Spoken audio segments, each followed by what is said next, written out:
जो है, जो था और जो आने वाला है, उस यीशु मसीह के नाम में आपको शालोम, आपको शांति मिले।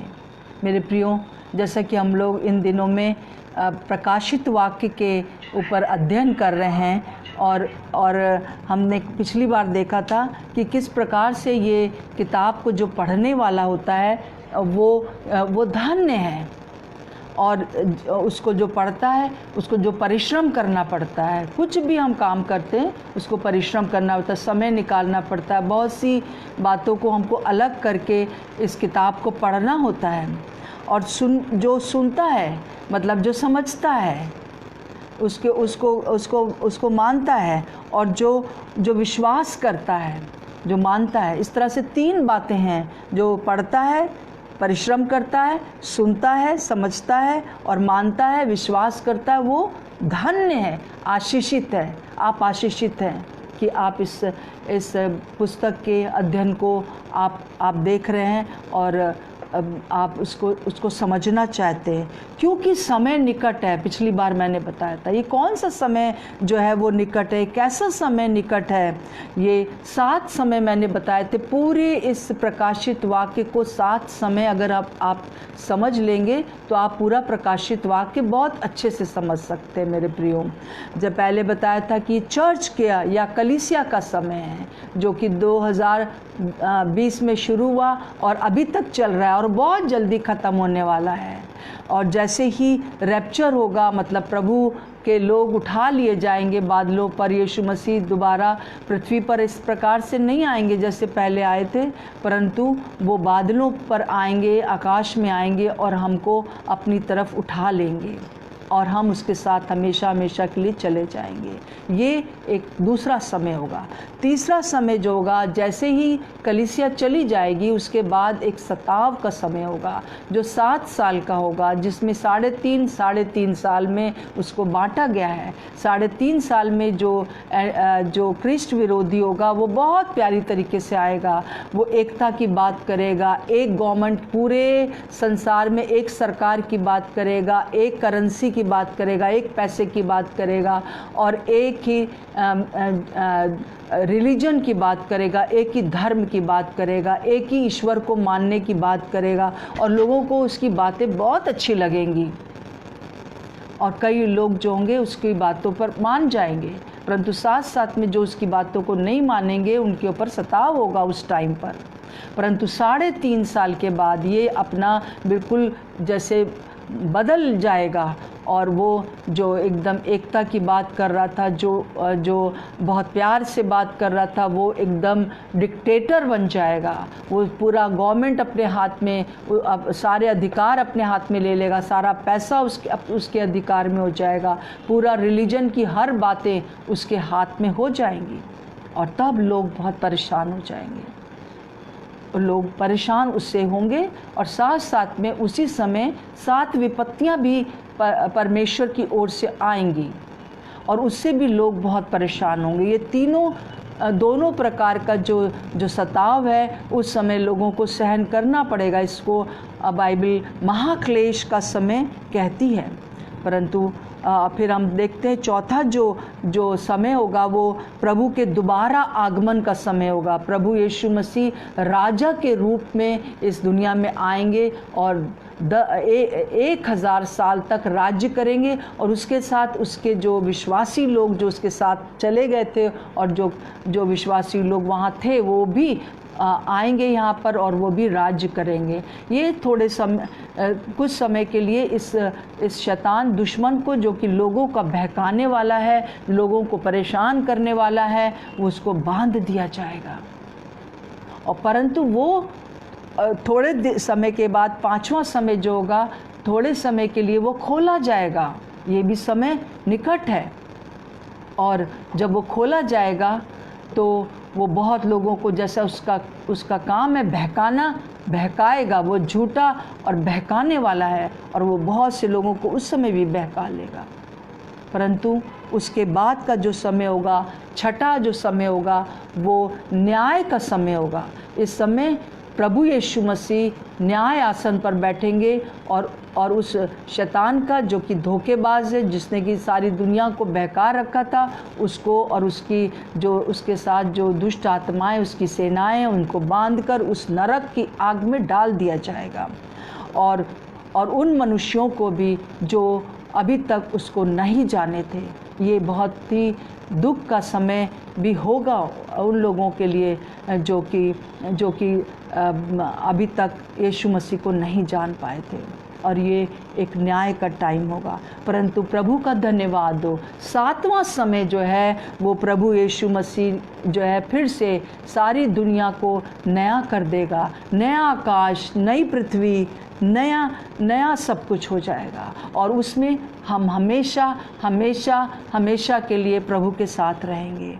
ये मैंने पिछली बार आपको बताया था, और मैं चाहती हूँ कि जितने लोग सुन रहे हैं, जो लोग इस बात को जानते हैं, वो सब के सब उस नए आकाश और उस नई पृथ्वी में प्रवेश कर सकें और हमेशा के लिए प्रभु के साथ रहें। और उसके लिए करने के लिए हमको डरने का ज़रूरत नहीं है, परंतु अभी से हमको तैयार होने का ज़रूरत है। ये जो इस समय एक समय आया है कि जब प्रभु हम सबको तैयार कर रहा है। वचन को पढ़िए, और जो वचन में लिखा है उसको थामे रहिए, उसके ऊपर मनन करिए और आत्मा के चलाए चलिए। बस अगर आप ऐसा करेंगे तो इस दुनिया में रहते हुए भी आपके अंदर एक बड़ी शांति रहेगी, सुरक्षा रहेगी, और जब आप इस दुनिया से चले जाएंगे तो प्रभु आपके साथ होंगे और आपको बड़ी शांति मिलेगी। मेरे प्रियो, प्रभु इसी श्रृंखला में हमको आगे बढ़ाना चाहते हैं। आज जो है हम पहला अध्याय प्रकाशित वाक्य का पढ़ेंगे। आइए, इससे पहले कि हम प्रकाशित वाक्य को शुरू करें, मैं चाहती हूँ कि मैं आपके साथ प्रार्थना करूँ। प्रभु यीशु मसीह, पवित्र आत्मा, आप हमारे बीच में आइए। हर एक के दिमाग के ऊपर, उनके विचारों के ऊपर और उनके हृदय की भावनाओं के ऊपर और उनकी इच्छा के ऊपर, प्राण और आत्मा के ऊपर पूरा कब्जा करिए। हम ये आपको देते हैं, आप हम पर पूरा कब्जा करिए। पवित्र आत्मा, आपके बिना मैं कुछ बता नहीं सकती, और पवित्र आत्मा, आपके बिना ये कुछ सीख नहीं सकते। मैं अपने आप को आपके अधीन करती हूँ। आप मुझे अपना इंस्ट्रूमेंट बना लीजिए कि मैं सिर्फ और सिर्फ आपकी बात को बता सकूं अपने सुनने वालों के लिए, और जो सुन रहे हैं वहाँ पर भी पवित्र आत्मा आपकी हुजूरी चाहती हूँ, क्योंकि आपके बिना हम कुछ नहीं कर सकते। होली स्पिरिट, आप हमारे सहायक हैं। We love you holy spirit. जब कभी भी हम इकट्ठा होते हैं, आप वहाँ होते हैं, ये आपका कीमती वायदा है। भले ही हम लोग शारीरिक रूप से एक साथ नहीं बैठे हैं, परंतु आत्मिक रूप से हम एक साथ बैठे हैं, और जहाँ कहीं भी 2 या 3 इकट्ठा होते हैं, पवित्र आत्मा आप होते हैं। Thank you holy spirit, thank you. Yeshu के नाम से मांगते हैं, आमीन। हम देखते हैं कि ये जो किताब लिखी गई वो यूहन्ना ने इसको लिखा है, और परंतु एक बहुत ही अद्भुत बात हम देखते हैं यहाँ पे लिखा हुआ है। पहले अध्याय की 4 वर्ष में 4 पद में, यूहन्ना की ओर से आसिया की 7 कलीसियाओं के नाम, उसकी ओर से जो है और जो था और जो आने वाला है, और उन 7 आत्माओं की ओर से जो उसके सिंहासन के सामने रहती हैं। हालेलुया, जो उसके सिंहासन के सामने हैं। मेरे प्रियो, प्रभु यीशु मसीह जो है और त्रिएक परमेश्वर यूहन्ना को एक स्वर्गदूत को भेजकर एक दर्शन देते हैं, और उनको बुलाते हैं और उनको कहते हैं कि तुम जो कुछ देख रहे हो वो सब कुछ आसिया की कलीसिया को लिख दो, एशिया की कलीसिया को। कई बार जो है उस समय एशिया में जो है ये टर्की में 7 कलीसियाएं थी, परमेश्वर के लोग थे, जहाँ पे चर्च शुरू हो गया था। विशेष रूप से उन कलीसियाओं को ये संदेश देने के लिए कहा गया था। कई बार हम सोचते हैं, मैं भी ऐसा सोचती थी जब मैं प्रभु को नहीं जानती थी, कि ये जो क्रिश्चियनिटी है या मसीहत है वो तो अमेरिका का या इंग्लैंड का या वेस्टर्न कंट्री का ये रिलीजन है। परंतु यहाँ पर हम देखते हैं कि प्रभु यीशु मसीह ने जो कुछ भी स्टार्ट किया वो एशिया में स्टार्ट किया, और हम इस बात के लिए धन्यवाद देती हूँ मैं प्रभु का कि, और बाद में जो है वो अमेरिका में और इंग्लैंड में और हर जगह पर दुनिया भर में प्रचार हुआ।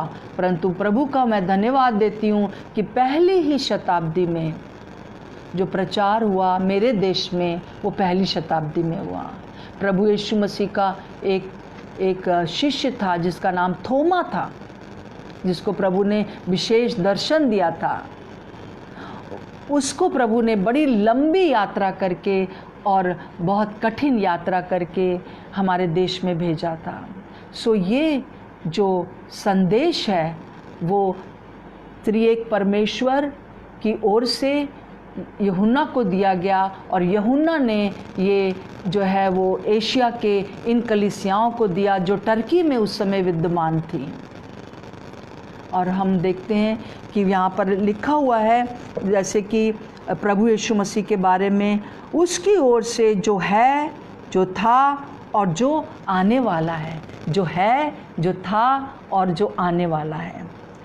कई बार लोगों का ये भ्रांति है, ये गलत धारणा है कि यीशु मसीह तो सिर्फ 2020 साल पहले आए। नहीं, प्रभु यीशु मसीह आरंभ से हैं। जैसे कि हम पहला यूहन्ना और उसका पहला अध्याय और उसकी पहली आयत में देखते हैं कि वहाँ पे लिखा है, आदि में वचन था, आदि में वचन था और वचन परमेश्वर के साथ था और वचन परमेश्वर था, और यही वचन देह को धारण किया। यूहन्ना की 1 आयत 14 आयत में लिखा है, 14वीं आयत में लिखा है, बहुत साफ है। आदि में वचन था, प्रभु यीशु मसीह वचन है और प्रभु शुरू से है। और इसको हम बहुत ही क्लियरली देखते हैं उत्पत्ति के पहले अध्याय में भी, जहाँ पर लिखा है कि आदि में परमेश्वर ने आकाश और पृथ्वी की रचना की। पृथ्वी बेडौल पड़ी थी और सुनसान थी, अंधेरा था, और वहाँ पर पवित्र आत्मा मंडलाते थे। तब परमेश्वर ने कहा उजाला हो, तो उजाला हो गया। वहाँ पर पवित्र आत्मा भी हैं, वहाँ पर परमेश्वर भी हैं, परंतु जब परमेश्वर का वचन निकलता है उजाला हो, तब उजाला हुआ। और परमेश्वर ने उजाले को अंधियारे से अलग किया और सारी सृष्टि की रचना हो गई। तो प्रभु यीशु मसीह वचन जो है वो आरंभ से है, आरंभ से है।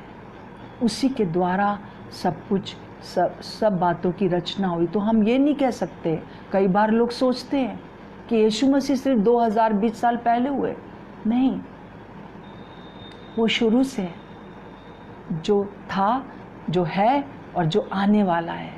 और वही त्रिएक परमेश्वर जो है वो इस प्रकार से आरंभ से है, प्रभु यीशु मसीह। और यहाँ पर हम एक और 4th वर्ष में देखते हैं, 1 का 4थी आयत में देखते हैं, और उन 7 आत्माओं की ओर से जो उसके सिंहासन के सामने हैं।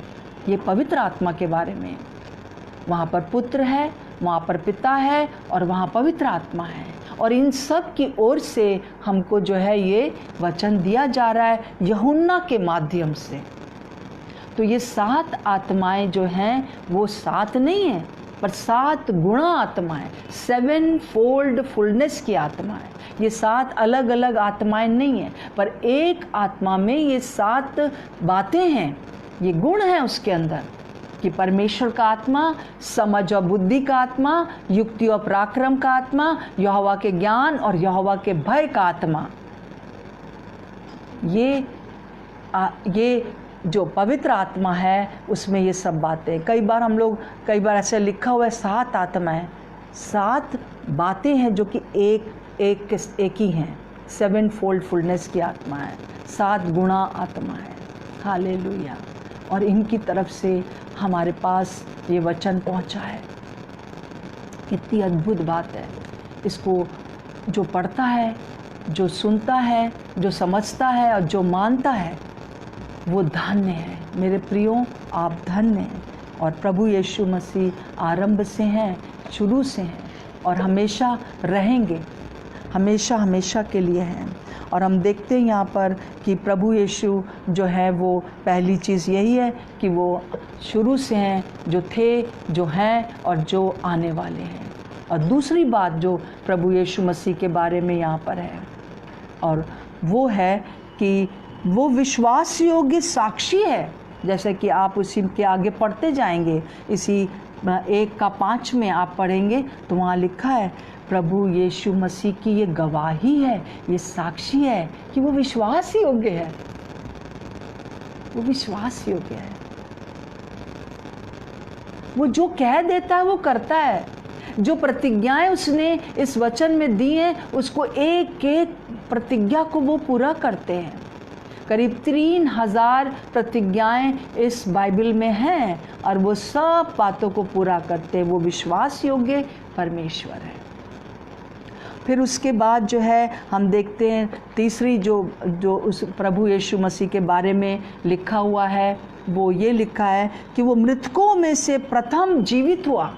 प्रभु यीशु मसीह सबसे पहले वो जीवित हुआ, जीवित होने वालों में। रेजरेक्शन जो है प्रभु यीशु मसीह का सबसे पहले हुआ और उसके साथ बहुत से लोग भी जो अधोलोक में थे वो भी बाहर आए, क्योंकि प्रभु यीशु मसीह जब कब्र में थे उस समय वो पृथ्वी के नीचे गए अधोलोक में, वहाँ पे प्रचार किया। वहाँ अभी तक प्रभु यीशु मसीह का लहू नहीं बहाया गया था, इसलिए बहुत से लोग वहाँ पर थे जो कि स्वर्गलोक भी कहलाता है। और वहाँ पर जो है वहाँ पे जो हमसे पहले प्रभु के लोग आए, जैसे दाऊद और योना और मूसा और बहुत से लोग, वो लोग जो कि उस दिन वो भी रेजरेक्ट हो गए। जैसा कि लिखा है कि यीशु मसीह जब कब्र में से निकला, जिस दिन हुआ वो जीवित हुए, उस दिन कई लोगों ने, पवित्र लोगों को नगर में देखा। और फिर उसके बाद जो है हम भी आशा रखते हैं कि ये शरीर तो हमारा समाप्त हो जाएगा, पर हम भी उसी के समान जीवित होंगे। हमें दूसरा बदन मिलेगा, हमें शारीरिक रूप से हम बदल जाएंगे, जैसे प्रभु यीशु मसीह का शरीर हो गया था जब वो जीवित हुए। और वो सबसे पहला था, उसने सबसे पहला जीवित होने वालों में से प्रभु यीशु मसीह थे। हालेलुया। और उसके बाद हम लोग और लोग भी जीवित होंगे इस मृत्यु से। ये मृत्यु हमारे शरीर को वापस करेगी और ये प्रभु यीशु मसीह उसको वापस हमको देंगे, इस शरीर को। जो लोग हमसे पहले जिनकी मृत्यु हो गई, जैसे मैं अपनी मदर के बारे में सोचती हूँ, माँ के बारे में, और इस बात से मुझे बहुत तसल्ली है कि वो अब इस दुनिया में नहीं है, परंतु मैं उनको एक दिन देखूँगी और जैसी वो थी इस दुनिया में वैसे मैं उनको देखूँगी, पर उनका शरीर बदला होगा और मेरा भी। इस प्रकार से हम देखते हैं कि प्रभु यीशु मसीह प्रथम जो कि मुर्दों में से ज़िंदा हो गए। चौथी बात, पृथ्वी के राजाओं का वो हाकिम है। ये 1:5 में ही लिखा हुआ है। हालेलुया। वो पृथ्वी के राजाओं का हाकिम है। वो राजाओं का राजा और प्रभुओं का प्रभु है। हालेलुया।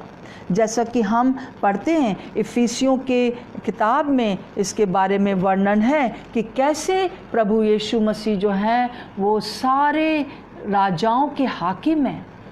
हमारे पर कोई भी राज्य कर रहा हो, पर उससे ऊपर वही हाकिम है, वही उनको नियुक्त करता है। अगर आज गवर्नमेंट में जो कोई भी है, मैं उनके लिए धन्यवाद देती हूँ और मैं उनके लिए यही कहती हूँ कि परमेश्वर ने उनको ये समय दे रखा है, वरना कोई उस कुर्सी पर, उस सिंहासन पर नहीं बैठ सकता, क्योंकि प्रभु के हाथ में सब कुछ है। तो हम देखते हैं कैसे ये बात प्रभु को पहुंच गई, उनके पास कैसे ये हो गए कि वो एक राजाओं के हाकिम हो गए। जैसा कि इफिसियों उसका 1 का और हम 19वीं आयत से देखते हैं कि और उसकी सामर्थ हम में जो विश्वास करते हैं कितनी महान है, उसकी शक्ति के प्रभाव के उस कार्य के अनुसार। 20वीं आयत बहुत इम्पोर्टेंट, जो उसने मसीह में किया कि उसको मरे हुओं में से जिलाया। मतलब परमेश्वर पिता ने प्रभु यीशु मसीह को मृतकों में से जिला दिया और स्वर्गीय स्थानों में दाहिनी ओर बिठा दिया। अपने स्वर्ग में वो बैठे हुए हैं दाहिनी ओर परमेश्वर के। और क्या किया? सब प्रकार की प्रधानता, अधिकार और सामर्थ और प्रभुता के हर एक नाम के ऊपर, जो न केवल इस लोक में पर आने वाले लोक में भी लिया जाएगा, बिठाया। पौलुस इस समय कह रहे हैं बहुत क्लियरली इस किताब में, इफिसियों की किताब में, यीशु मसीह जो मृतकों में से जीवित हो गए, वो सबके हाकिम बन गए। सारी प्रधानताएं, सारा अधिकार, सारी सामर्थ, सारी प्रभुता उसके पैर के नीचे आ गई। और देखिए आगे बहुत सुंदर बात लिखी है कि ना केवल उस समय की जब कलीसिया शुरू हुई थी, परंतु आज भी जो कलीसिया 2020 साल पुरानी हो गई है और बहुत से लोग आते गए जाते गए, आते गए जाते गए, तो इस लोक में भी यही जो बात है वो लागू होती है। और आने वाले लोक में भी लिया जाएगा, बिठाया और सब कुछ उसके पांव तले कर दिया और उसे सब वस्तुओं का शिरोमणि ठहराकर कलीसिया को दे दिया। हालेलुया। प्रभु यीशु मसीह को जब वो मृतकों में से जिंदा हुए, ये बहुत बड़ी बात थी। और उसने पूरी तरह से पूरा अधिकार जो कि हवा और आदम ने शैतान को दे दिया था, उससे छीन लिया। और प्रभु यीशु मसीह के पास सारे प्रधानताएं, अधिकार, सामर्थ और प्रभुता है। इसीलिए प्रकाशित वाक्य में यूहन्ना कह रहा है और उसको जो बताया गया है और यही बताया गया है कि जो पृथ्वी के राजा हैं, प्रभु यीशु मसीह उसका हाकिम है। मेरे प्रियो, इस समय मैं जो यीशु मसीह के बारे में बता रही हूँ, यहाँ पर करीब 22 बातें मैं बताने जा रही हूँ। उनके ऊपर आप अध्ययन करो। जब ये हो जाए फिर से आप इनको एक एक को पढ़िए और उसको कई बार अपने ऊपर लागू करिए कि प्रभु आप मेरे हाकिम हैं, आप मेरे राजा हैं और इस दुनिया में सबके ऊपर आप हैं। कितनी बड़ी और महान बात है जो हमें बहुत तसल्ली देती है। और उस समय कलीसिया को इसी बात की ज़रूरत थी कि वो जाने, क्योंकि इस समय कलीसिया बहुत सताई जा रही थी, जैसे मैंने आपको बताया। और कई बार उनका जो हिम्मत थी वो हार रहे थे, परंतु प्रभु ने बिल्कुल ठीक टाइम पर, इस परमेश्वर ने ठीक टाइम पर यूहन्ना को खड़ा किया और उससे बातें की और कलीसिया को कहा कि सब कुछ उसके अधिकार में, सब उसके कंट्रोल में। जब आपको लगे सारी बातें मेरे जीवन में, पूरे संसार में बिल्कुल कंट्रोल के बाहर हो रही हैं, पर ये गलत है, क्योंकि हर एक बात उसके कंट्रोल में है, हर एक बात। सो प्रभु हमसे चाहता है कि हम इस बात से उत्साहित रहें कि वो मृत्यु में से जिंदा होकर उसने सारे संसार के ऊपर अधिकार ले लिया है। और अच्छी बात और भी ये है कि वहाँ आगे लिखा है इफिसियों के 2 का 5 और 6 में कि उसने हमें भी प्रभु यीशु मसीह में जब हम रहते हैं तो हमें भी जिलाया अब उसके साथ उठाया और हमको जो है स्वर्गीय स्थानों में हमको बिठाया है। ये उसका अनुग्रह है, ये उसका प्रेम है। मेरे प्रियो, न केवल यीशु मसीह वहाँ बैठे हैं, परंतु आत्मा में हम भी वहाँ पर हैं। जो हमसे पहले चले गए वो भी प्रभु यीशु मसीह में वहाँ पर हैं। अगर हम यीशु मसीह में हैं तो हम न केवल शारीरिक रूप से यहाँ पर हैं, पर आत्मिक रूप से हम प्रभु यीशु मसीह में हैं। हमको भी उठाया, जिलाया और स्वर्गीय स्थानों में बिठा दिया। ये बहुत बड़ी आशा है हमारे लिए, जिसको पौलुस बहुत सुंदर तरीके से हमारे सामने रखते हैं। इस आशा के लिए रोज़ धन्यवाद दें, रोज़ धन्यवाद दें मेरे प्रियो, और प्रभु को धन्यवाद दें इस बात के लिए। फिर 1:5 में रेवलेशन में प्रकाशित वाक्य में 1:5 में भी लिखा हुआ है, यीशु हमसे प्रेम करता है और हमारे लिए बलिदान बना। मेरे वो एक उसकी एक बहुत अच्छी जो 5वीं बात इस यूहन्ना ने लोगों को बताई उस समय कलीसिया को, और आज हमसे भी ये कह रहा है कि प्रभु तुम्हें बहुत प्यार करता है।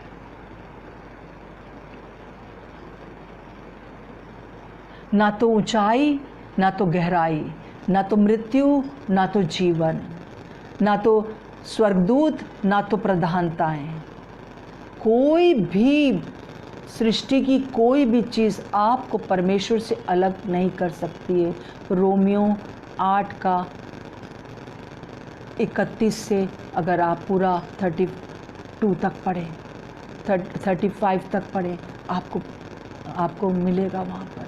कोई भी चीज़ हमको परमेश्वर के प्रेम से अलग नहीं कर सकती है। अगर हमने उसके प्रेम को स्वीकार कर लिया है तो विश्वास करिए, वो प्रेमी परमेश्वर है और उसने हमसे इतना प्यार किया कि अपने आप को बलिदान कर दिया, अपने कांटों का ताज पहन लिया, पूरा मुंह खून ही खून हो गया, हाथ पैरों को कीलों से ठुकवा दिया, पसली को भी उसने भेदवा दिया और 39 कोड़े खाकर पूरा मांस उनका लटक रहा था।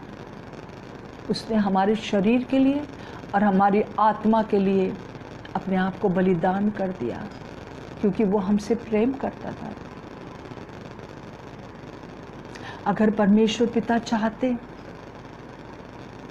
तो हवा और आदम ने जैसे ही पाप किया था वहीं उनको खत्म कर देते,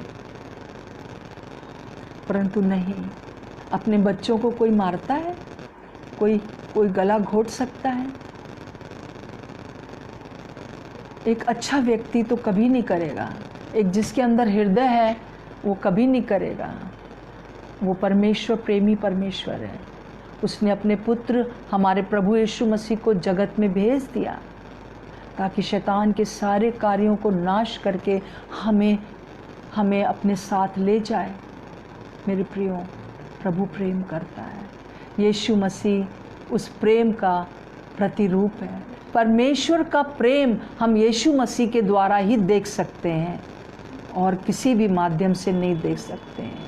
कि पाप तो हमने किया था, सजा तो हमें मिलनी थी, परंतु प्रभु यीशु मसीह ने इस दुनिया में आकर, जो परमेश्वर का वचन थे, उसका पुत्र बन के, पुत्र का मतलब ये नहीं है कि उनकी कोई पत्नी है, नहीं, परंतु इकलौता तरीका परमेश्वर के प्रेम को जानने का वो यही था कि परमेश्वर ने अपने वचन को अपने पुत्र के रूप में यहाँ भेजा, और जिस किसी ने भी उसके पुत्र को ग्रहण किया उसने अनंत जीवन पाया। जैसा हम यूहन्ना का देखते हैं, यूहन्ना के 3:16 में, परमेश्वर ने जगत से ऐसा प्रेम रखा कि उसने अपना इकलौता पुत्र दे दिया, ताकि जो कोई उस पर विश्वास करे वो नाश ना हो परंतु अनंत जीवन पाए।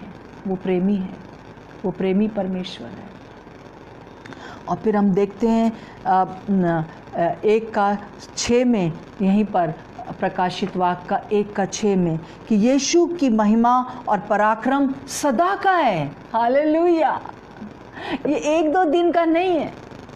उसका पराक्रम, उसकी महिमा, उसका राज्य सदा का है, जो कभी हिलने का नहीं। जैसे इब्रानियों हम देखते हैं 12:28 में लिखा है, हम एक ऐसे राज्य में हैं जो कि कभी हिलने का नहीं। उसको पाकर कृतज्ञ हो जाइए, धन्यवादी हो जाइए, वो हमेशा का है। दूसरे राजा आएंगे और दूसरे चले जाएंगे। और हम देखते हैं दानियल के दूसरे अध्याय में, जो कि उस समय नबूकदनेस्सर ने देखा कि किस प्रकार से जो था नबूकदनेस्सर का राज्य आया, बाबुल का राज्य आया, किस प्रकार से यूनानियों का राज्य आया, किस प्रकार से मादियों का और फारसियों का राज्य आया, किस प्रकार से जो हम देखते हैं कि रोमन राज्य आया, और फिर किस प्रकार से जो है मिट्टी और लोहे के मिला हुआ राज्य में अभी हम रह रहे। मेरे प्रियो, ये सब राज्य खत्म हो गए, परंतु एक राज्य आने वाला है जो कभी मिटने का नहीं। जैसा कि दानियल के हम दूसरे अध्याय में देखते हैं कि एक पत्थर अपने आप से निकला और वो पत्थर उस मूर्ति के पैर पर लगा और वो मूर्ति चकनाचूर हो गई, और वही पत्थर बड़ा पहाड़ बन गया, सारी दुनिया में फैल गया। ये वही राज्य है जो कभी हिलने का नहीं मेरे प्रियो। सो इसलिए प्रभु को धन्यवाद दे, उसकी स्तुति करें। आप जैसे जैसे उसकी स्तुति इन बातों को लेके रोज़ करेंगे, आराधना करेंगे, आपको एक अंदर से एक बहुत फ्रीडम लगेगी, आपको अच्छा लगेगा। फिर सातवीं बात जो प्रभु यीशु मसीह की यहाँ पर उसने बताई है, यूहन्ना ने और परमेश्वर ने उसको बताया ताकि वो हमको बताए, और वो ये है कि वो फिर आने वाला है। हालेलुया। वो 7 और 8 में लिखा हुआ है, 1 का 7 और 8 में, कि वो फिर आने वाला है। ये आना जो होगा द्वितीय आगमन होगा। एक बार तो प्रभु आ गए, जो कि एक कुंवारी मरियम से, कुंवारी स्त्री से पैदा हुए, एक अद्भुत रीति से उनका जन्म हुआ, पवित्र आत्मा के छाया में वो स्त्री प्रेग्नेंट हुई, और उसके अंदर कोई पाप नहीं था, उसके अंदर कोई पुरुष, कोई स्त्री का कोई भी बात नहीं थी। उसका खून बिल्कुल स्वच्छ खून था। वो पूरे मनुष्य थे और पूरे परमेश्वर भी थे। हालेलुया। और उसका वो जो है फिर आने वाले हैं। और फिर कब आएंगे, जैसे मैंने अभी बताया दानियल की किताब में जैसा लिखा हुआ है दूसरे अध्याय में कि 34 और 35 में, कि किस प्रकार से ये जो पत्थर होगा, ये पत्थर जब इस मूर्ति पर लगेगा तो पूरी मूर्ति टूट जाएगी। पूरा जितने भी राज्य अभी तक आए हैं, अब तक जो हैं पूरे संसार में, वो सब समाप्त हो जाएंगे, और वही पत्थर पूरा पहाड़ बन जाएगा। मतलब यीशु मसीह आकर हमारे बीच में, उसका आगमन होगा और वो राज्य करेगा। Hallelujah, hallelujah. इसके लिए हमेशा उत्साहित रहिए उस दिन को देखने के लिए जबकि प्रभु ऐसा करने वाले हैं। और खुशी की बात तो ये है कि उसके साथ हम भी आएंगे, हम भी राज्य करेंगे। हमें नहीं मालूम हम कौन से मिनिस्टर बने, क्या हो, हमें नहीं मालूम है कैसा होगा, परंतु हम राज्य करेंगे इतना मालूम है। हम क्या होगा वो उतना डिटेल में मुझे नहीं मालूम है, परंतु हम उसके साथ होंगे। एक तो परमेश्वर की उपस्थिति होगी यीशु मसीह की, जिसमें आनंद ही आनंद है, और फिर उसके साथ हम जो हैं उसके साथ राजा के समान राज्य करेंगे। और 8वीं बात बहुत ही सुंदर बात है, वो है 1 का 8 में। वहाँ पे वो सर्वशक्तिमान है, सर्वशक्तिमान। शक्तिमान तो बहुत आए और गए, परंतु वो सर्वशक्तिमान है मेरे प्रियो। पूरे नए नियम में 10 बार सर्वशक्तिमान आया है, जिसमें से 9 बार प्रकाशित वाक्य में आया है सर्वशक्तिमान, सर्वशक्तिमान। सिर्फ एक बार जो है वो दूसरा कुरिन्थियों का 6 का 17-18 में आया है। उसके अलावा यहाँ पर सर्वशक्तिमान यीशु मसीह के लिए पूरे इस पूरे प्रकाशित वाक्य में आया है। हमारा प्रभु सर्वशक्तिमान है, सर्वशक्तिमान है। उसके पास सारी शक्ति है। दुनिया की सारी शक्ति, बनाने की भी और बिगाड़ने की भी। हालेलुया। अनुग्रह की भी और न्याय की भी। वो जो चाहता वो करता है, उसके सामने कोई नहीं रुक सकता। और उस समय कलीसिया को इसकी ज़रूरत थी, और इस समय हमको भी ज़रूरत है कि हम इस बात को जान लें कि हम एक ऐसे परमेश्वर को मानते हैं, एक ऐसे राज्य के वारिस हैं जिसका कि राजा सर्वशक्तिमान है। हालेलुया। हाँ, इस संसार में तो हम बहुत कमज़ोर दिखते हैं, परंतु हम हैं नहीं। प्रभु का धन्यवाद। और फिर उसके बाद 9वीं बात जो यहाँ पर 1:8 में लिखी हुई है, वो अल्फ़ा और ओमेगा है। हालेलुया। वो अल्फ़ा और ओमेगा है। वो शुरू से है और अंत तक रहेगा। वो उत्पत्ति से हम देखते हैं, उत्पत्ति से हम उसको देखते हैं पूरी बाइबल में, और हम प्रकाशित वाक्य के आखिरी तक देखते हैं कि वही आरंभ और वही अंत है। वही आरंभ भी जानता है और वही अंत भी वही जानता है। हालेलुया। वो हमारा प्रभु है। हम एक ऐसे परमेश्वर को जानते हैं जो कि शुरू से है और अंत तक रहेगा। इसीलिए जब 17वीं आयत में, प्रकाशित वाक्य 17वीं आयत में, जब यूहन्ना प्रभु यीशु मसीह के पूरे रूप को देखता है, ये सारी 22 बातें उसमें देखता है, तो वो मुर्दा सा उसके सामने गिर जाता है, खड़ा नहीं रह सकता। और प्रभु उससे कहता है, मत डर, क्योंकि मैं अल्फा और ओमेगा हूँ। हालेलुया। वो शुरू से है और अंत तक है। प्रभु का धन्यवाद। बीच में हम कई बार बहुत सी बातों से होकर हम गुजरते हैं, पर हमेशा याद रखिए कि वो शुरुआत वही है। चाहे कितनी भी आंधियाँ तूफान क्यों ना आए, परंतु वो ऐसा परमेश्वर है जो आंधी तूफान को रोकने वाला। और बहुत सी चीज़ें हम बाइबल में पढ़ते हैं प्रभु यीशु के बारे में। प्रभु महान है। फिर हम 10वीं आयत में देखते हैं, 1:13 में लिखा है वहाँ पर कि मनुष्य के पुत्र।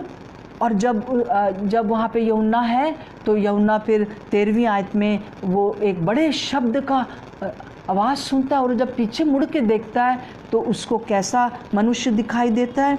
एक मनुष्य के पुत्र सदृश एक पुरुष भले ही वो को देखा, उसने एक पुरुष के समान देखा, भले ही वो सर्वशक्तिमान परमेश्वर है, उसके पास सारे अधिकार हैं, उसके पास सब कुछ है, परंतु वो अपने आप को वहाँ पर भी एक मनुष्य के रूप में प्रकट करता है। हालेलुया। जिस तरह से ये इस समय दुनिया में प्रभु थे, और फिर वो मृत्यु में से ज़िंदा हो गए, उनका शरीर बदल गया, परंतु शरीर का ढांचा, उनकी शक्ल, सब कुछ वैसे ही थी। तो वो शरीर में वो उसको यूहन्ना उन्हें देखता है। यूहन्ना इस समय स्वर्ग में उसको देख रहा है कि प्रभु यीशु मसीह जो हैं वो मनुष्य के समान है। उसने वहाँ पर भी अपनी जो पहचान रखी, एक मनुष्य के समान रखी। वो 100% ईश्वर है, परंतु आज भी वो मनुष्य के समान हमारे सदृश वहाँ पर है, जिसको कि यूहन्ना देखकर पहचान गया। अगर कुछ और होता, अगर स्वर्गदूत के समान होता या कुछ और चीज़ होती वहाँ पर, तो शायद यूहन्ना पहचान नहीं पाता। यूहन्ना पहचान सका। मेरे प्रियो, हम पहचान सकते उसको। जब हम जाएंगे उसके पास, हम उसको पहचानेंगे कि हाँ, ये हमारा प्रभु यीशु मसीह है। और आज भी उसने जिस प्रकार से हमको भी अपने साथ जिलाया, उठाया और अपने साथ हमको बिठा रखा है, प्रभु का धन्यवाद दो कि वो प्रभु जो पूरा परमेश्वर और पूरा मनुष्य है, आज भी वैसा ही उसको दिखाई दिया। प्रियो, फिर हम देखते हैं 13वीं आयत में, यहाँ पर 3 बातें हम उसके बारे में देखते हैं। 13 में 1:13 में 3 बातें देखते हैं। पहला बात हम देखते हैं कि पाँव तक का वस्त्र, छाती पर सोने का पटुका उसको दिखाई दिया, और इस प्रकार से हम उसको देखते हैं, जो पूरा लंबा कपड़ा वो पहने हुए है, जो वस्त्र वो पहने हुए है, वो वही वस्त्र है जो महायाजक लोग पहना करते थे इस दुनिया में। महायाजक वो होते थे जो कि हैकल में, या उस समय जो यहूदियों का मंदिर था, वो अंदर जाया करते थे। केवल महायाजक ही महापवित्र स्थान में जा सकते थे और कोई नहीं जा सकता था। और वही परमेश्वर की बात मनुष्यों से कहते थे और मनुष्यों की बात परमेश्वर से कहते थे। एक ही माध्यम था, एक ही मध्यस्थता का तरीका था, और वो प्रभु यीशु मसीह यहाँ पर हमको दिखाई दे रहा है।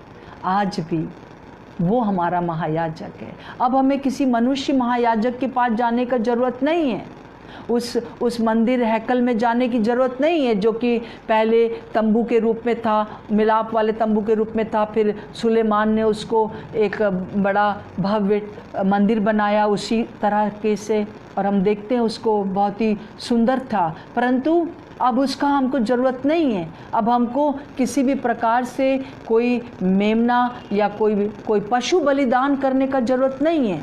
अब किसी भी प्रकार से कोई ऐसे मनुष्य के पास जाके ये कहने का ज़रूरत नहीं कि हमसे ये पाप हो गया है, आप हमारी तरफ से परमेश्वर से माफ़ी मांग लीजिए। नहीं, परंतु हम स्वयं उस महायाजक से बात कर सकते हैं,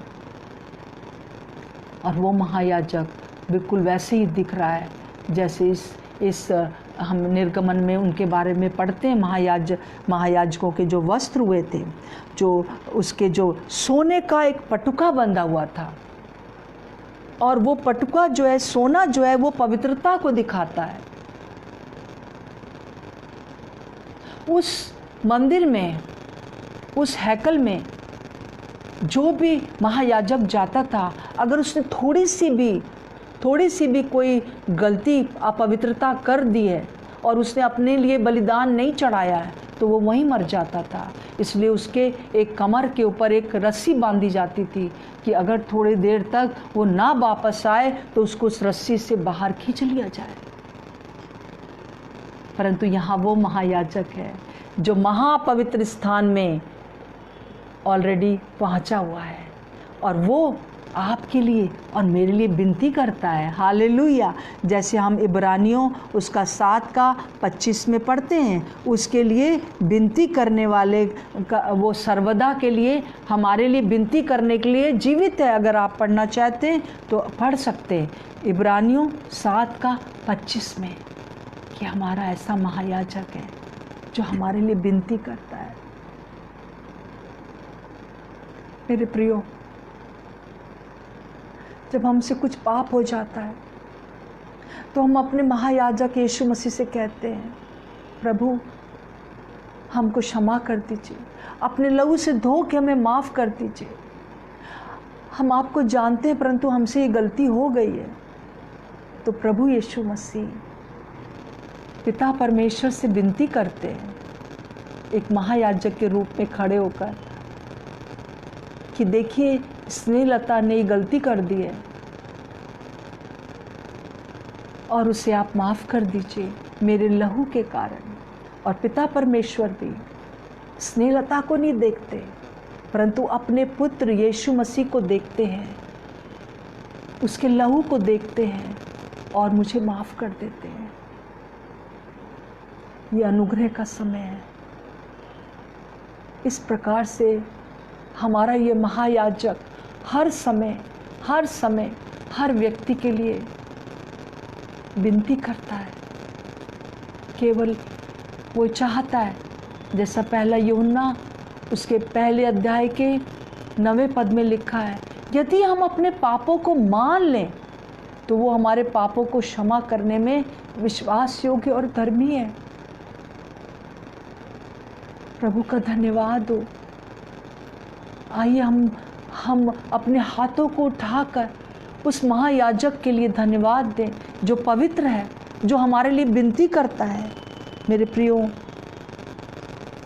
हम देखते हैं कि किस प्रकार से प्रभु जो है वो हमारे लिए विनती करने वाला परमेश्वर है, हमारे लिए एक महायाजक बन चुका है वो। और फिर उसके बाद उसका जो धार्मिक है वो, और जैसे कि उसका जो पटुका है वो धार्मिकता को और विश्वास योग्यता का चिन्ह है। वो धार्मिक मतलब होता है टू डू राइट, वो करना जो कि सही है, वो करना जो सही है, और उसमें वो विश्वास योग्य और धर्मी है। वो हर समय उस जब दुनिया में थे वही किया जो सही था। एक भी उनके अंदर पाप नहीं था, कोई जन उसके अंदर से पाप नहीं निकाल सके, ढूंढ नहीं सके। मेरे प्रियो, बहुत अद्भुत बात है। प्रभु धर्मी है, वो धार्मिकता को बताता और वो विश्वास योग्य है।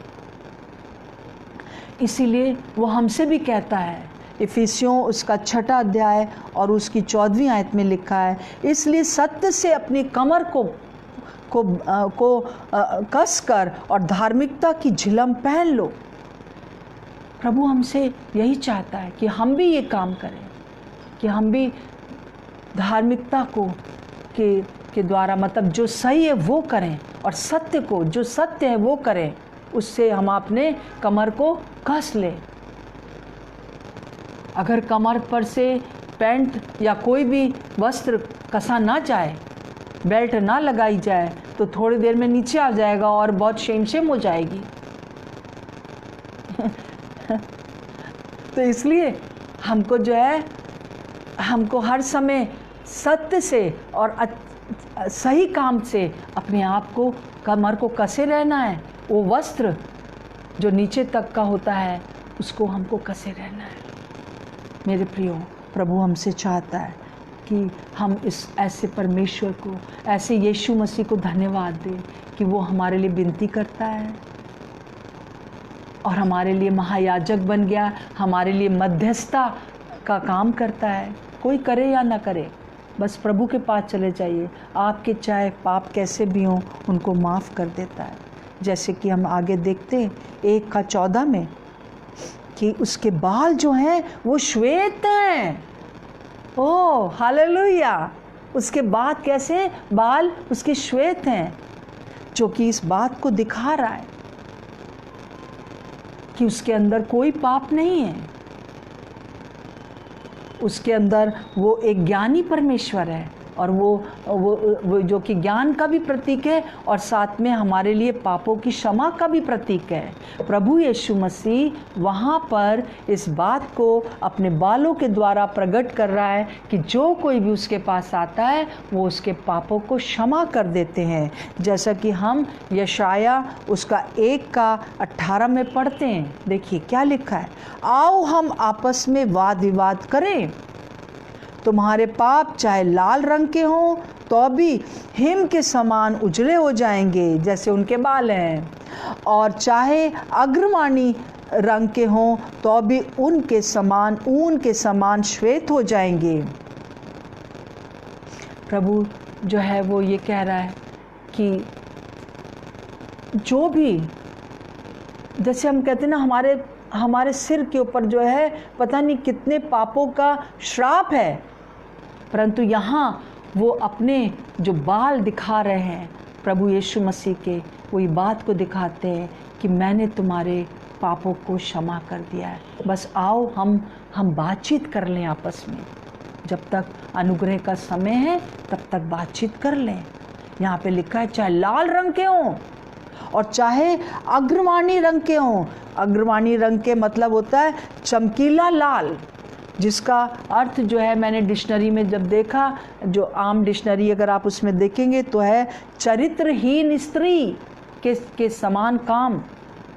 हमारे काम चाहे चरित्रहीन स्त्री के समान हो, एक वैश्या के समान हो, जिसको सब लोग बहुत बहुत घृणा करते हैं, चाहे तुम्हारे काम ऐसे हों तो भी वो हिम के नाई श्वेत हो जाएंगे। और ऊन के समान एकदम श्वेत हो जाएंगे मेरे प्रिय। प्रभु हमारे सारे पापों को क्षमा कर देते हैं।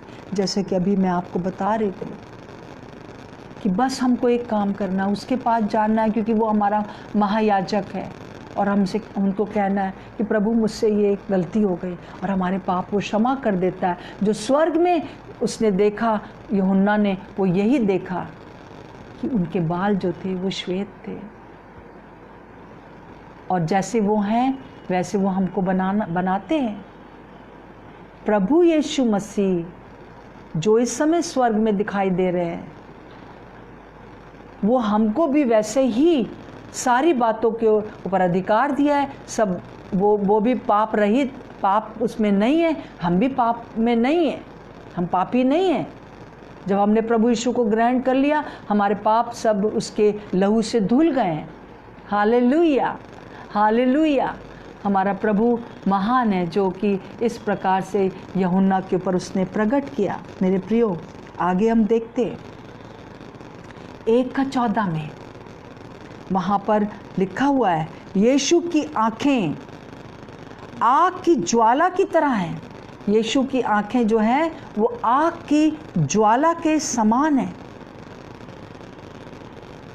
वो आँखें जो सब कुछ देख लेती हैं। हालेलुया, सब कुछ। उसकी आँख से कुछ भी बचा नहीं है।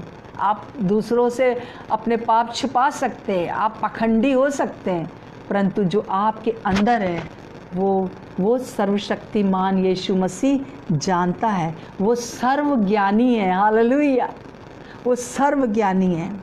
और जैसा कि इब्रानियों उसका 4 का उसका 13 में लिखा है, सृष्टि की कोई वस्तु उससे छिपी नहीं है, वरन जिससे हमें काम है उसकी आँखों के सामने सब वस्तुएं खुली और प्रकट हैं।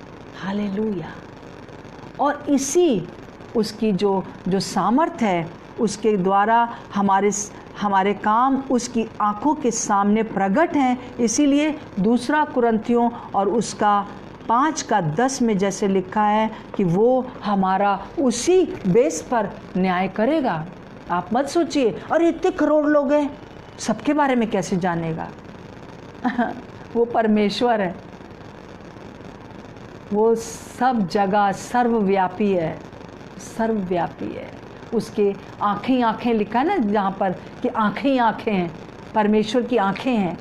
परमेश्वर की आँखों का मतलब है कि वो सर्वज्ञानी है। जहाँ पर भी इस किताब में आया है आँखें, आप समझ लीजिए वो सर्वज्ञानी है। वो सब कुछ जानता है किसने क्या किया है। आप ये ना सोचना बहुत ढेर लोग हैं हम तो छुटी जाएंगे, नहीं। आप हमारा जब न्याय होगा तो वो उसी सर्वज्ञानी आँखों से होगा। उसकी आँख के ज्वाला है, उसकी जो कि हम इस चीज़ को देखते हैं, हम उससे बच नहीं सकते। मनुष्य से आप बच सकते हैं, दूसरे मनुष्यों को आप बेवकूफ़ बना सकते हैं और आप झूठी बातें कर सकते हैं, परंतु उस सर्वज्ञानी से नहीं कर सकते।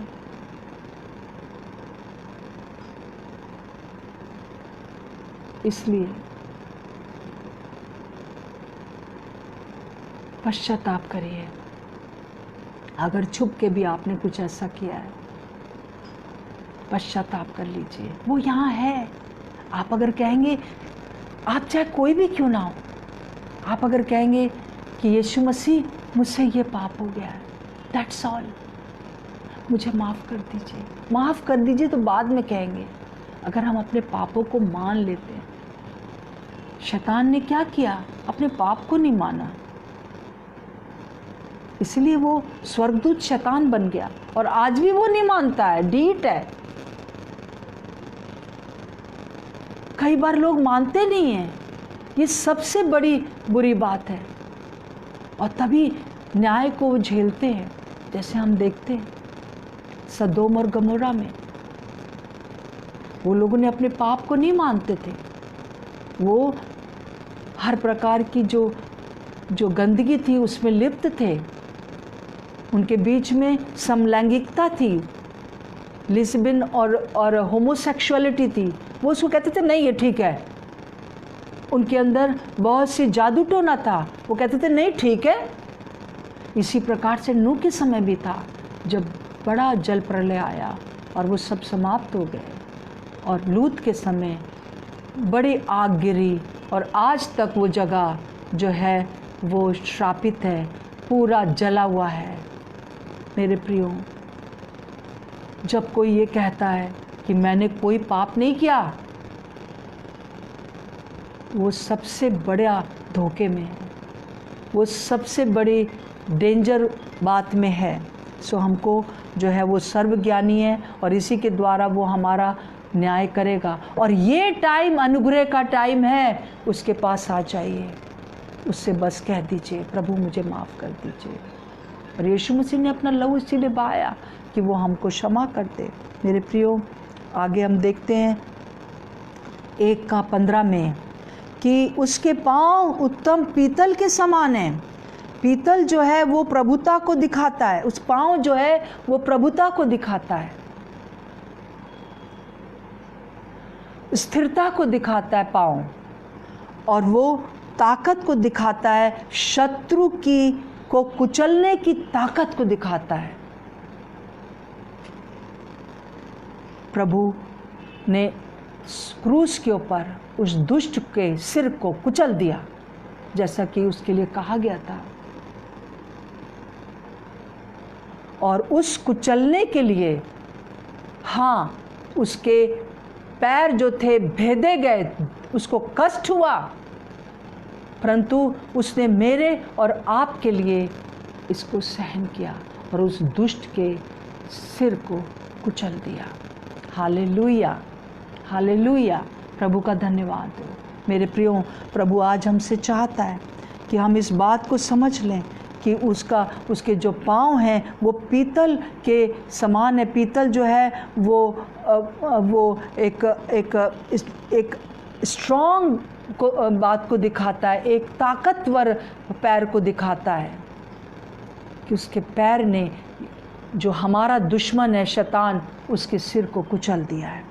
और फिर 17वीं बात है, 1:15 में लिखा हुआ है, उसका शब्द बहुत से जल के शब्द के समान है। मेरे प्रियो, उसका शब्द बहुत से जल के शब्द के समान है, जो कि हम देखते हैं कि जल जो है वचन और पवित्र आत्मा को दिखाता है। पवित्र आत्मा के द्वारा ही हम वचन को जो है वो वचन को हम समझ सकते हैं। और ये वचन जो है, जो यीशु मसीह है, वो सारे जो उसका जो बाइबल है हमारी, ये इसको दिखाता है। इस वचन में जो लिखा है, जो प्रभु के बारे में लिखा है, जो हमारे बारे में लिखा है, जो स्थान के बारे में लिखा है, उस पर विश्वास करने से जो है वो हमारे जीवन में शुद्धता आ जाती है, पवित्रता आ जाती है। जैसे कि पानी जो है हमारी गंदगी को साफ करता है। हम रोज़ नहाते क्यों हैं? क्योंकि हमारे शरीर में जो कीटाणु हैं वो शुद्ध हो जाए, साफ हो जाए। और फिर उसके बाद हम देखते हैं कि किस प्रकार से जो है प्रभु जो है इस वचन के द्वारा हमको जो है बिल्कुल शुद्ध कर देता है, हमको पवित्र कर देता है। आइए मेरे प्रियो, ये समय है वो जो शब्द है प्रभु का, वो जल के समान है। हालेलुया, वो वचन जो हमें शुद्ध करता है। ये अनुग्रह का समय है। जो कोई भी इस बाइबल को पढ़ेगा, ख़ास तौर से इस किताब को पढ़ेगा और उसको मानेगा और उसको समझेगा, प्रभु उनसे कह रहे हैं, और उस पर चलेगा, तो हमारे सारे पाप, हमारी सारी बातें दूर हो जाएंगी और हम जो है शुद्ध हो जाएंगे। और फिर हम देखते हैं कि किस प्रकार से उसके दाहिने हाथ में 7 तारे हैं। 16वें पद में लिखा है, उसके हाथ में 7 तारे हैं। ये तारे वो लोग हैं जो परमेश्वर का वचन सुनाते हैं, जो परमेश्वर के लोग हैं। जैसे कि हम देख सकते हैं व्यवस्था विवरण के 1:10 में उसने अपने लोगों को कहा वो तारे के समान है, और ये तारे उसके दाहिने हाथ में हैं, सुरक्षित हैं। हम जो प्रभु को मानने वाले, हम जो प्रभु के खास तौर से जो अगुवे हैं, हम जो प्रभु के विश्वास योग्यता से जो हम प्रचार कर रहे हैं इन दिनों में, और आप लोग भी, हर एक जन प्रचारक है जो प्रभु को मानते हैं, आप हर कोई उसके हाथ में सुरक्षित हो और उसके दाहिने हाथ में सुरक्षित हो। और प्रभु आज आपसे कह रहा है, मत डर क्योंकि मैं तेरे संग हूँ, इधर उधर मत ताक क्योंकि मैं तेरा परमेश्वर हूँ, मैं तुझे अपने धर्म में दाहिने हाथ से संभाले रहूँगा। मेरा जो ये दाहिना हाथ है जो शक्ति दिखाता है, मेरा जो धार्मिक हाथ है जो कि सही निर्णय लेता है, सही काम करता है, उससे मैं तुम्हें जो पकड़े रहूँगा। Hallelujah, hallelujah. 12 चेलों में से 11 चेले जो थे वो प्रभु के पास चले गए, परंतु जो यूहन्ना था उसको प्रभु ने अपने दाहिने हाथ से संभाले रखा। पर ये ना सोची कि वो 11 भी क्यों चले गए और ऐसे, परंतु उनके भी अंतिम दिन तक उनको संभाले रहा अपने धर्म में दाहिने हाथ से। हालेलुया। प्रभु जो है आपसे भी आज यही कह रहा है। यशाया 41:10 में लिखा है, मत डर क्योंकि मैं तेरे संग हूँ, इधर उधर मत ताक क्योंकि मैं तेरा परमेश्वर हूँ, मैं तुझे अपने धर्म में दाहिने हाथ से संभाले रहूँगा। मेरे प्रियो, दुनिया में चाहे कितनी भी आंधी आए, कितना भी सताव आए, कितना भी लोग कुछ भी कहें, कितनी भी चीज़ों से हमको गुजर के जाना पड़े, परंतु मत डरिए। आपका आत्मा उसके सुरक्षित है, आपका शरीर सुरक्षित है। कोई भी चीज़ हमारे शरीर को छू भी नहीं सकती एक उंगली से भी, जब तक कि हमारा पिता परमेश्वर ना चाहे। बस शर्त यह है कि आप उसके हाथ में रहें। अगर आप उसके हाथ में नहीं रहेंगे, अगर वो सारी चीज़ें जो अभी मैंने आपको बताई हैं नहीं करेंगे अपने जीवन में, तो आप जब उससे अलग होंगे तो वो सुरक्षा का बाड़ा एक्चुअली में टूट जाता है।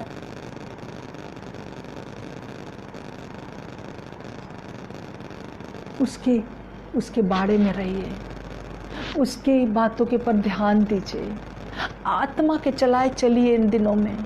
प्रभु हमसे यही चाहता है। फिर उसके बाद हम देखते हैं कि किस प्रकार से जो है 1:16 में लिखा। मैं थोड़ा समय और लूँगी और समाप्त करूँगी। 1:16 में लिखा है, उसके मुख से तेज 2 धारी तलवार निकलती है। हालेलुया। उसका मुख से तेज 2 धारी तलवार निकलती है। उसके लिए इब्रानियों का 14 और उसके 4:14 में लिखा है, क्योंकि परमेश्वर का वचन जीवित और प्रबल और हर एक 2 धारी तलवार से भी बहुत चोखा है और प्राण और आत्मा को और गांठ और गूदे को अलग करके आर पार छेदता है और मन की भावनाओं और विचारों को जांचता है। मेरे प्रियो, ये वही तलवार है जिसके लिए कि इफिसियों 1:6-17 में पौलुस कहते हैं कि आत्मा की तलवार ले लो, जो कि परमेश्वर का वचन है।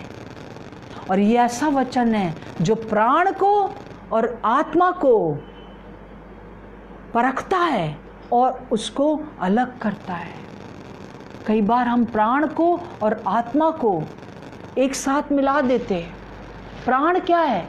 प्राण में जो है वो हमारा मस्तिष्क है, हमारा दिमाग है, जहाँ विचार रहते हैं। प्राण में हमारा दिल है, जहाँ भावनाएं रहती हैं, और फिर हमारी इच्छा है। ये प्राण है। हमारा विचार, हमारी भावनाएं और हमारी इच्छाएं,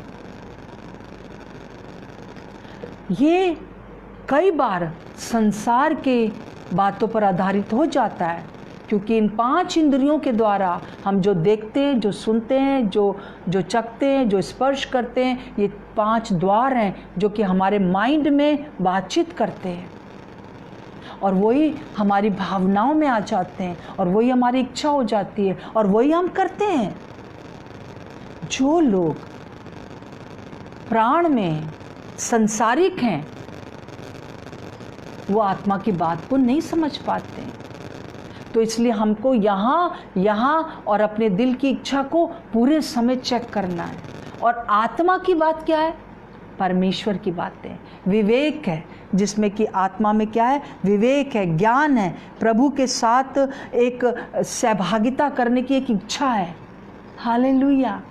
ये अगर आपके अंदर ये बात आती है कि प्रभु के साथ बैठ जाए, या आपके अंदर, जैसे मैं अब छोटी थी तो मेरे मन में आता था कि जो परमेश्वर है मुझसे बात करे। मैं उस समय सिर्फ शायद 6 साल से, ये मैं आपको 12 साल की उम्र तक की बात बता रही हूँ। विवेक मेरा कहता था कि कोई परमेश्वर है और जो है और वो मुझे प्यार करता है तो मुझसे बात करे। ये अभिलाषा बहुत लोगों के जीवन में बचपन से होती है और बहुत लोगों के जीवन में बाद में आरंभ होती है।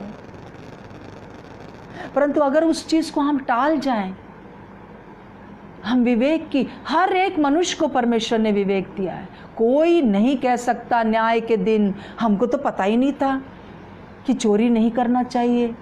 आपने जब पहली बार चोरी की तो आपको पता था कि मैं गलत कर रहा हूँ। आपने जब पहली बार व्यभिचार किया आपको पता था कि मैं व्यभिचार कर रहा हूँ, गलत है।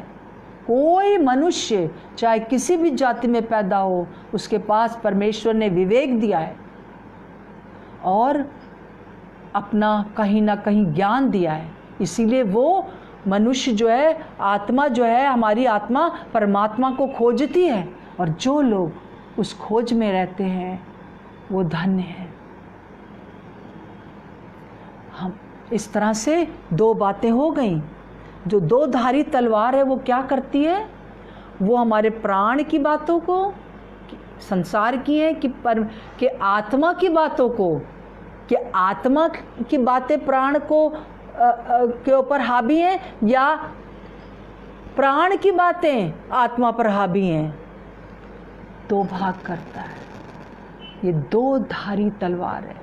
और इसमें एक और भी बात बहुत प्यारी लगती है मुझे कि परमेश्वर पिता नम्रता से भी बोलते हैं और कभी कभी फटकार भी लगाते हैं।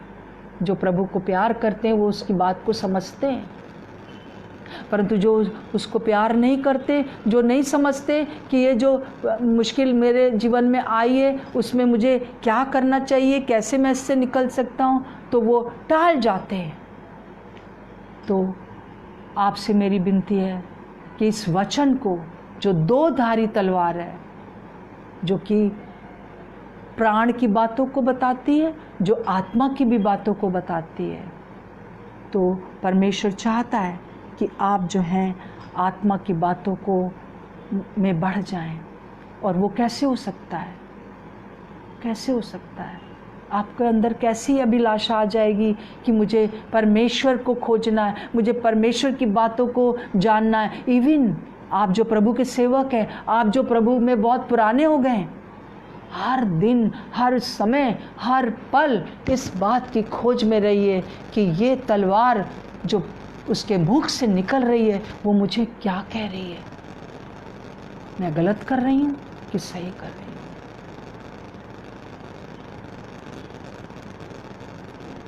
हालेलुया।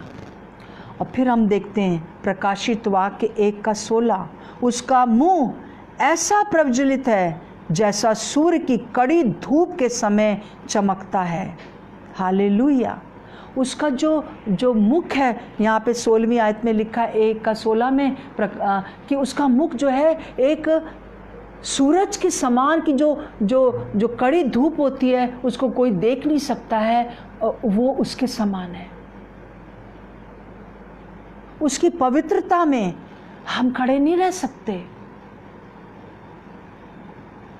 अगर हमारे अंदर पाप है तो आप अगर देखिए कि जब हम, वो यही है प्रभु जो कि हमको जो है हर प्रकार से हमको उस सारी बातों से उसकी उपस्थिति में जब हम रहते हैं तो वो हमारा प्रकाश बन जाता है, हमें बता देता है कि क्या है, क्या गलत है हमारे अंदर। जैसे कि अगर एक पत्थर बहुत दिनों से कहीं बाहर रखा हुआ है आपके बगीचे में, आप थोड़ा पत्थर को उठाइए तो उसके नीचे क्या होगा, कीड़े दिखेंगे आपको, किलबिल करके इधर उधर भागेंगे। क्योंकि जब तक पत्थर रखा था तब तक जो था वो अंधेरे में थे, परंतु जैसे पत्थर हटाया गया वो उनको रोशनी मिली और वो लोग कीड़े जो थे वो हट गए। उसी प्रकार से जो प्रभु यीशु मसीह का जो मुख है वो इसी प्रकार से है, सूरज के गोले के समान, जिसमें कोई कीटाणु नहीं रह सकते। हालेलुया। कोई पाप नहीं रह सकता है। आप 1 मिनट में पाप करोगे और आपको एकदम पता चल जाएगा, अरे मुझसे ये गलती हो गई, प्लीज़ हमको माफ़ कर दीजिए। मेरे पास बहुत से उदाहरण हैं मेरे अपने, परंतु अभी टाइम नहीं है। आपके पास भी है। जब पवित्र आत्मा ने आपसे कहा अरे तुमने ये गलती कर दिया, तुरंत उस सर्वशक्तिमान के पास चले जाइए जिसके पास माफ़ करने की सामर्थ्य, और उस कीटाणु को हटा दीजिए। क्योंकि हमारा प्रभु का चेहरा जो है वो आग के गोले के समान, सूरज के समान चमकने वाला है। हालेलुया। फिर हम देखते हैं प्रकाशित वाक्य के 1:18 में, यीशु ने कब्र और मृत्यु पर जय हमेशा के लिए पा ली है। जैसा कि 18वें आयत में हम पढ़ रहे हैं, मृत्यु के ऊपर जय पा ली। पर आप कहेंगे हम तो अभी भी लोग मर रहे हैं, क्यों मर रहे हैं? 2 प्रकार की मृत्यु होती है। एक प्रकार की मृत्यु वो है जो शरीर में हो जाती है, ये शरीर जो है ख़त्म हो जाता है, मर जाता है। परंतु दूसरी मृत्यु जो है बहुत भयंकर है। उसी मृत्यु को प्रभु यीशु मसीह ने कहा जीत लिया, जय प्राप्त कर ली। वो दूसरी मृत्यु क्या है?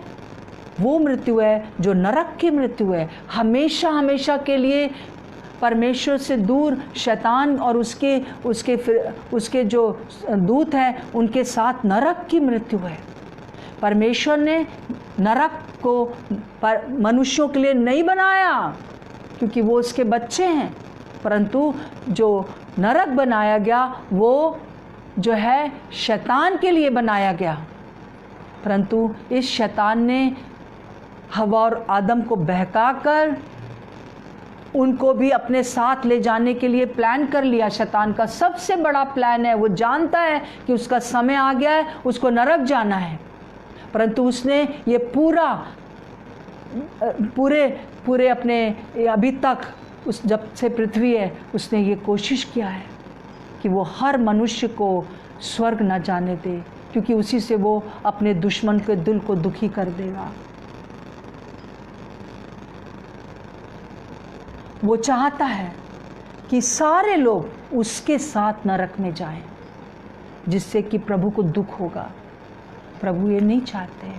इसीलिए प्रभु यीशु मसीह इस दूसरी मृत्यु के लिए यीशु मसीह बचाने के लिए इस दुनिया में आए। पहला तो सबको मरना है, परंतु जो कोई प्रभु पर विश्वास करेगा ये शरीर बदल जाएगा और हमेशा हम वहाँ पर रहेंगे। और जो विश्वास नहीं करेगा और वो जो है वो भी बदल जाएगा, वो भी जीवित हो जाएगा आखिरी दिन, न्याय के दिन, और वो नरक जाएगा। परंतु पहले सब लोग नरक जाते क्योंकि प्रायश्चित नहीं हुआ था। परंतु इस मृत्यु के लिए कि हे मृत्यु तेरा डंक कहाँ रहा, उस मृत्यु का डंक खत्म कर दिया हमारे प्रभु यीशु मसीह ने। अगर प्रभु यीशु मसीह इस दुनिया में नहीं आते तो आदम और हवा से लेकर जो आखिरी दिन तक कोई बेटा या बेटी होगा वो सब नरक के ही भागी होते, मैं और आप भी। परंतु प्रभु का धन्यवाद हो कि उस मृत्यु को प्रभु यीशु मसीह ने जय प्राप्त कर ली मेरे प्रियो। और इस जय को अगर आप कबूल करते हैं, इस जय को अगर आप मान लेते हैं कि ये यीशु मसीह के द्वारा हुआ, क्योंकि उसी ने हमारे लिए प्रायश्चित किया, क्योंकि उसी ने हमारे लिए दुख उठाया, वही इस दुनिया में आया, ईश्वर होने के बावजूद भी वो 0 बन गया ताकि वो मेरे और आपके लिए उस क्रूस के ऊपर अपनी जान दे और शैतान के उस दुश्मन को जो है उसके सिर को उस क्रूस के ऊपर कुचल दे। और उसने कुचल दिया जीवित होने के बाद। जैसे प्रभु यीशु मसीह जीवित हुए, शैतान ने शायद सोचा भी नहीं होगा कि ये मेरी हार की ओर मैं जा रहा हूँ। वो खुश हो रहा होगा, अरे वाह, वो मृत्यु की ओर चला गया। परंतु उसको नहीं मालूम था जब यीशु मसीह तीसरे दिन मुर्दों में से जिंदा हो जाएंगे तो उसका सिर कुचला जाएगा। ये मृत्यु हमेशा हमेशा के लिए, जो दूसरी मृत्यु है, जो हमको नरक ले जाने वाली मृत्यु है, वो हमेशा के लिए समाप्त हो जाएगी। हालेलुया। इस बात के लिए रोज़ धन्यवाद दीजिए। आखिरी और बहुत महत्वपूर्ण बात मैं आपको बताने जा रही हूँ, जो यूहन्ना ने उस समय यीशु मसीह को देखा उस स्वर्ग में। उसने कहा कि अधोलोक और मृत्यु की चाबी उसी के पास है। प्रभु यीशु मसीह ने उससे कहा, जब ये सारी बातें प्रभु की देखी उसने, यूहन्ना ने जब उसका चमकता हुआ चेहरा देखा सूरज के समान, तो सारी चीज़ों को देखकर वो बहुत हलीम हो गया और बहुत दीन हो गया और उसके चरणों पर गिर गया। तब प्रभु यीशु मसीह ने कहा, मत डर, मत डर, क्योंकि मैं युगानुयुग जीवित हूँ, मैं अल्फा और ओमेगा हूँ।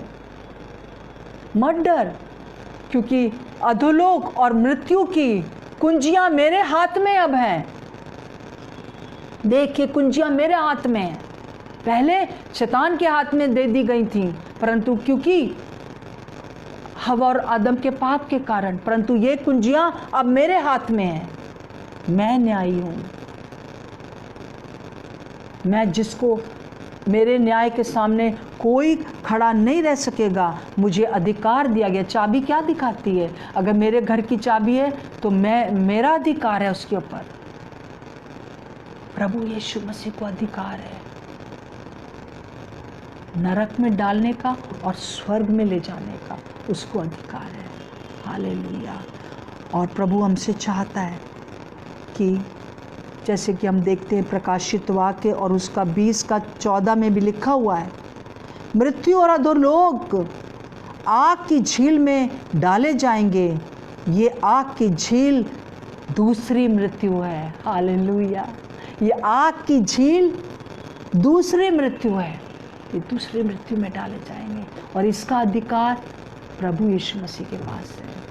काश करके दुनिया का हर व्यक्ति इस बात को समझ जाए, ये जो अनुग्रह का समय है, उस बड़ी मृत्यु से बच सकता है, उस नरक में जाने से बच सकता है, क्योंकि प्रभु यीशु मसीह के पास ही उसका अधिकार है। और इसलिए प्रभु यीशु मसीह यूहन्ना से कहता है, जा तू पूरे कलीसिया को लिख दे कि अभी वो सताव में जरूर हैं, परंतु उनको मैं दूसरी मृत्यु में नहीं जाने दूंगा। उसका अधिकार मेरे पास है। और प्रभु ने ये भी वचन ये भी कहता है कि उससे मत डरो जो कि तुम्हारे शरीर को नष्ट करते हैं, परंतु उससे डरो जो कि तुमको जो है उस दूसरी मृत्यु में डाल सकता है, नरक में डाल सकता है। उसको अधिकार है। मेरे प्रियो, आइए हम प्रभु को प्रेम भी करें और प्रभु की वचनों को लेकर, उसकी दो धारी तलवार को लेकर उससे डरें भी। मैंने जो आपको बताया है, इस पूरे चैप्टर में, इस पूरे अध्याय में, पहले अध्याय में प्रकाशित वाक्य के, उसको मैंने 3 भागों में बांटा है। एक भाग है जिसमें कि यूहन्ना प्रभु यीशु मसीह के बारे में बता रहा है, जो आज मैंने आपको बता दिया। ये 22 बातें आप अगर विश्वास योग्य हैं तो अवश्य इनको बार बार पढ़ेंगे, ध्यान देंगे। और अगर आपने एक बार ये सुना है, 2 बार सुनिए, इसके नोट्स बनाइए और हर रोज़ धन्यवाद दीजिए, हर रोज़ धन्यवाद दीजिए। जब कभी भी मैं इस प्रकार से इन सब 22 बातों के लिए प्रभु को धन्यवाद देने लगती हूँ, मेरे प्रियो, मेरा हृदय सचमुच में और भी ज़्यादा प्रभु के आनंद से भर जाता है और एक प्रकार का दुख भी उठता है। बहुत से लोग हैं जो मेरे यीशु को जानते नहीं हैं। काश वो जान जाते तो इस दूसरी मृत्यु से जो हमेशा के लिए बच जाते और इस दुनिया में रहते हुए भी उसके हाथ में रहते। हालेलुया, हालेलुया मेरे प्रियो। और दूसरा भाग जो था, जो कि अब मैं आने वाले दिनों में बताऊंगी क्योंकि अभी टाइम नहीं है, कि वो है यूहन्ना के बारे में क्या इसमें लिखा है और हम क्या सीखते हैं उससे। और तीसरा भाग जो इसमें हम देखते हैं वो है मेरे अपने बारे में, या कलीसिया के बारे में ये चैप्टर क्या कह रहा है, हमको उससे क्या सीखना चाहिए। ये तीनों बातें हैं, पहला प्रभु के बारे में, दूसरा यूहन्ना के बारे में, और तीसरा कलीसिया के बारे में या मेरे अपने बारे में, आपके बारे में। आप इस पूरे हफ्ता इस चैप्टर को पढ़ते रहिए। और मैं आपसे क्षमा चाहती हूँ कि मैंने इतना टाइम लिया, परंतु ये एक ऐसा विषय है जो कि मैं अधूरा नहीं छोड़ सकती थी। आइए हम प्रार्थना करें। अगर आज तक आपने उस यीशु मसीह के पास आकर अपने पापों का अंगीकार नहीं किया है, आपने उसे अपना उद्धारकर्ता करके ग्रहण नहीं किया है, क्योंकि वही ये सारी 22 बातें रखता है और वही आपको उस न्याय से बचा सकता है और वही आपको अपने हाथ में सुरक्षित रख सकता है, तो आज है मौका। आप कह दीजिए, यीशु मसीह, मैं पापी हूँ, मैं नरक की ओर जा रही हूँ, मैं नरक की ओर जा रहा हूँ, परंतु मैं इस बात पर विश्वास करता हूँ कि आप मेरे लिए दुनिया में आए, मेरे लिए मारे गए, मेरे लिए गाड़े गए, तीसरे दिन मुर्दों में से जिंदा हो गए ताकि इस दूसरी मृत्यु को निगल जाएं। आपका धन्यवाद हो, मैं इस बात पर विश्वास करती हूँ। मैं अपने सारे पापों से क्षमा मांगती हूँ, मान लेती हूँ, जैसा कि आपका वचन कहता है, यदि हम अपने पापों को मान लें तो आप हमें हमारे पापों को क्षमा करने में विश्वास योग्य और धर्मी है। प्रभु मुझे क्षमा करिए, प्रभु मुझे क्षमा करिए। और आखिरी बात, और जो बहुत इम्पॉर्टेंट बात है, वो कह दीजिए, प्रभु मेरे अंदर आ जाइए। प्रभु, मैं अपने जीवन में आपको निमंत्रण देती हूँ, निमंत्रण देता हूँ, मेरे जीवन में आइए। आज से मुझ पर सिर्फ आपका अधिकार है, प्रभु यीशु के नाम से, आमीन। और जो लोग प्रभु आपको जानते हैं परंतु इस समय प्रभु खोए हुए हैं प्राण की बातों में, संसार की बातों में, प्रभु ये दो धारी तलवार उनके प्राण और आत्मा की बातों को अलग अलग कर दे और वो अपनी आत्मा के चलाए चल सके। पिता, मेरी प्रार्थना है, पिता, पिता, मेरी प्रार्थना है कि आप मेरे लोगों को बचा लीजिए, उन पर अनुग्रह कीजिए। इस वचन के ऊपर आपका पूरा पूरा अधिकार हो। यीशु मसीह के नाम से मांगते हैं, आमीन, आमीन। धन्यवाद मेरे प्रियो, इतनी देर मेरे साथ रहने के लिए। प्रभु आपको बहुत आशीष दे, आमीन। प्रभु आपके साथ रहे, आमीन। Shalom, shalom, shalom. परमेश्वर की शांति जो समझ से बाहर है आपके दिल और दिमाग के ऊपर